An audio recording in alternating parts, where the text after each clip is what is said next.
Pernah nggak sih kamu ngerasa ada konflik di dalam diri? Kayak ada tarikan antara apa yang sebenarnya pengen kamu lakuin demi kebaikan, sama ya kekuatan lain yang seolah-olah ngebajak niat murni itu. Nah, hari ini kita bakal coba bongkar pertempuran tersembunyi yang sebenarnya ngebentuk setiap tindakan dan niat kita. Coba kita mulai dengan pertanyaan yang nusuk ya. Niat baik yang kamu punya, itu beneran 100% murni nggak? Atau jangan-jangan ada agenda tersembunyi yang bahkan kamu sendiri nggak sadar? Nah, inilah inti dari obrolan kita kali ini. Oke, kita bedah lebih dalam yuk. Biar kita ngerti konflik ini, kita harus kenalan dulu sama dua pemain utama yang lagi perang di dalam diri kita. Namanya fitrah dan nafsu. Gini, di satu sisi ada yang namanya fitrah. Anggap aja ini setelan pabrik kita yang murni, penuh kasih sayang, yang pengennya tuh berbagi dan ngasih manfaat. Tapi di sisi lain ada nafsu. Ini nih ego kita. Dia itu kayak parasit yang nempel di fitrah, terus ngotorin semua niat baik kita demi kepentingannya sendiri. Dan pertarungan antara keduanya ini, ya ampun, nggak ada habisnya. Jadi, fitrah itu apa sih sebenarnya? Gampangnya, itu adalah esensi paling murni dari diri kita. Sifat dasarnya itu cuma satu, kasih sayang. Dorongan alami buat ngasih manfaat dan berbuat baik ke orang lain. Nah ini nih sumber dari semua niat baik yang pernah kita punya. Tapi, nah disinilah masalahnya muncul. Pertarungan di dalam batin kita ini ternyata permainannya nggak seimbang. Si fitrah ini nggak bertarung di arena yang adil. Lawannya itu licik banget dan punya banyak keuntungan. Ibaratnya pertandingannya udah diatur dari awal. Terus gimana cara si nafsu ini kerja? Cerdik banget dia. Dia nyabotase niat kita di 3 titik penting. Pertama, di input. Waktu informasi dari luar masuk ke kita, disaring dulu sama dia. Kedua, diproses. Pas kita lagi nimbang-nimbang keputusan di hati, dia ikut campur. Dan yang ketiga, di output. Waktu niat baik itu mau keluar jadi tindakan atau omongan, disaring lagi sama dia. Kebayangkan? Dan ini jadi makin rumit lagi. Soalnya, nafsu itu ada 3 jenis utamanya. Ada si rasa aku yang egois, si rasa suci yang ngerasa paling benar, sama si rasa minta puji yang haus validasi. Nah, bayangin, 3 jenis nafsu ini beroperasi di 3 titik tadi. Input, proses, sama output. 3 kali 3 jadinya 9. Artinya, si fitrah yang murni itu harus berjuang sendirian ngelawan 9 musuh sekaligus. Gila kan? 9 lawan 1. Oke, sekarang biar lebih kebayang, kita lihat yuk gimana pertempuran 9 lawan 1 ini kejadian di dunia nyata. Kita pakai contoh yang simpel aja, biar kelihatan gimana gampangnya niat baik itu bisa, melenceng dari jalurnya. Bayangin deh, kamu baru aja nemu atau belajar sesuatu yang keren banget, terus kamu pengen cepat-cepat cerita ke temen. Nah, inti dari tindakan kamu itu, si fitrah, adalah keinginan murni buat berbagi penemuan itu. Polos banget. Tapi, niat murni ini kebungkus sama tempurung kelapa.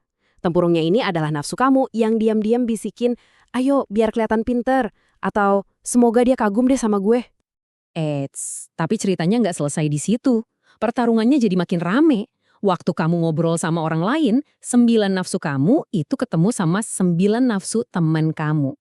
Tiba-tiba, boom, niat murni fitrah kamu sekarang harus ngelamatin 18 lawan buat bisa nyampai dengan selamat.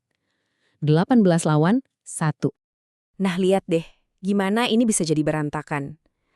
Kamu datang dengan niat berbagi, itu fitrah ya, tapi diam-diam ngarap pujian, itu nafsu. Ternyata teman kamu mungkin karena nafsu rasa sucinya keganggu, malah ngekritik balik buat nunjukin kalau dia lebih tahu.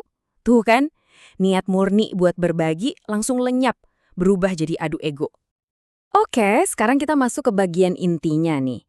Kita bakal pakai kacamata fitrah dan nafsu ini buat ngeliat salah satu konsep paling universal yang kita tahu, cinta. Dan ternyata cinta itu punya 2 wajah yang beda banget. Nah, di sini kita perlu misahin 2 istilah, kasih dan sayang. Kasih itu bisa dibilang cinta level duniawi, cinta antar manusia yang fokusnya ke kebutuhan fisik dan emosional. Sementara sayang itu levelnya spiritual. Ini adalah afeksi dari Tuhan yang fokusnya buat keselamatan jiwa kita. Masalahnya, kita sering banget nyampur adukin keduanya. Jadi kasih itu ya, cinta yang kita kenal sehari-hari. Rasa suka ke pasangan, ke anak, ke temen. Problemnya karena ini urusan dunia, si kasih ini rentan banget dikotorin sama nafsu. Ujung-ujungnya bisa jadi posesif, nuntut validasi, atau bahkan ngerasa superior dan pengen ngontrol. Dan poin paling pentingnya itu di sini. Setiap kali cinta kita, si kasih tadi, lebih banyak disetir sama nafsu ketimbang fitrah. Sebenarnya kita itu lagi menciptakan ujian buat diri kita sendiri. Cinta yang nuntut dan pengen memiliki itu pada akhirnya pasti bakal diuji sama kenyataan bahwa ya nggak ada satupun yang benar-benar jadi milik kita. Nah, ini ngebawa kita ke sebuah cara pandang yang mungkin kedengerannya radikal. Kalau cinta duniawi atau kasih itu bisa ngejebak kita, terus gunanya penderitaan, kesulitan, atau patah hati itu apa dong? Jawabannya mungkin bakal ngubah total cara kita ngelihat rasa sakit. Dan ini dia gagasan utamanya.